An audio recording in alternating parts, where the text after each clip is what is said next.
So as far as the content goes for the British sonnet, you're going to see a lot of things here that are carried over directly from the Italian tradition, especially that major theme of love.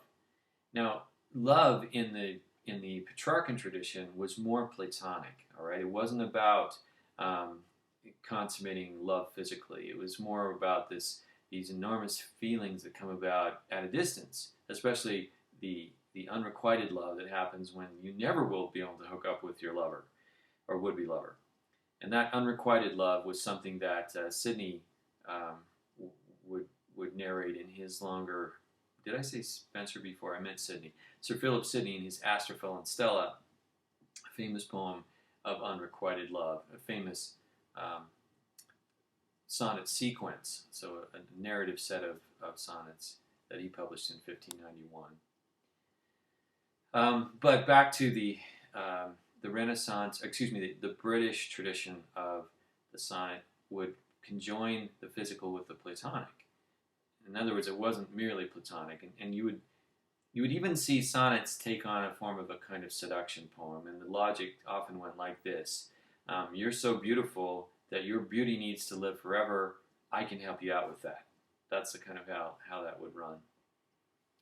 Now, these would also maintain that kind of pained, pining feel, and that would often be expressed, as I said before, by oxymoron. So this is Wyatt translating Petrarch. I find no peace, and all my war is done.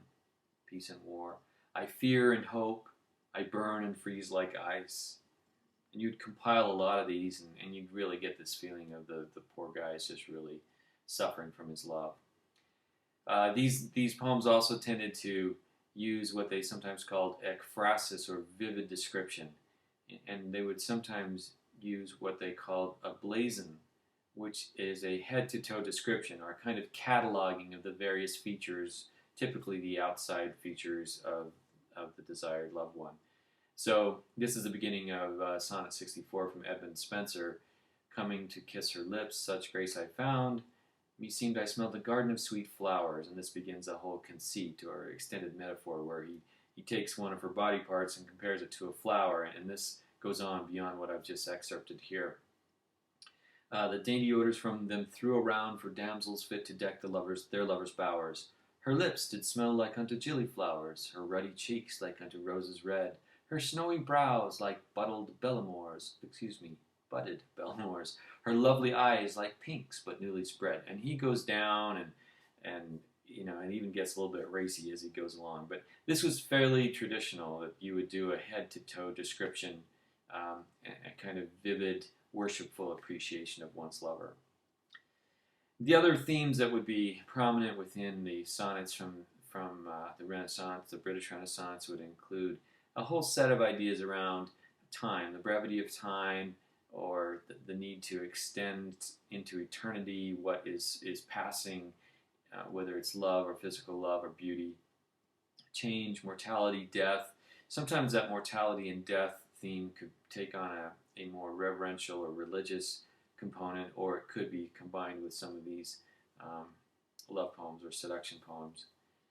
Writing itself became a prominent topic in many of these. This is a genre that's very self-aware, not just of the writing process, but also aware that other people are practicing sonnets and writing sonnets of similar themes.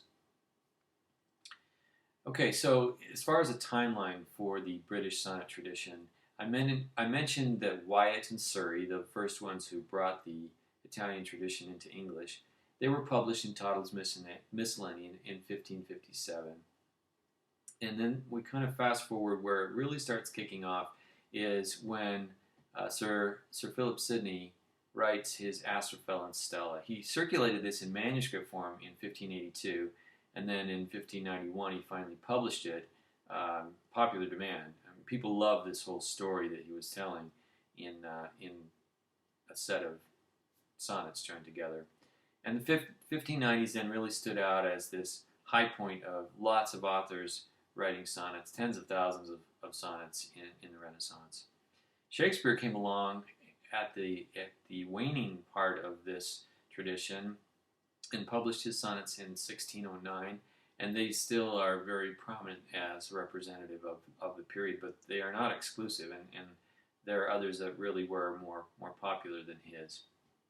Fast forwarding to the devotional poets in the early 1630s and 40s, we have George Herbert's The Temple, published in 1633, and even beyond that, you would have Milton publishing his sonnets or writing his sonnets. So the sonnet tradition would continue and be a kind of staple. It wouldn't quite have the same prominence that it had right before the turn of the 17th century. And then if I wanted to, I could have stretched this forward in time and shown an entire tradition that went steadily into the 18th, 19th, and 20th century. Even the 21st century, the sonnet has become a workhorse of lyrical poetry for writers of English.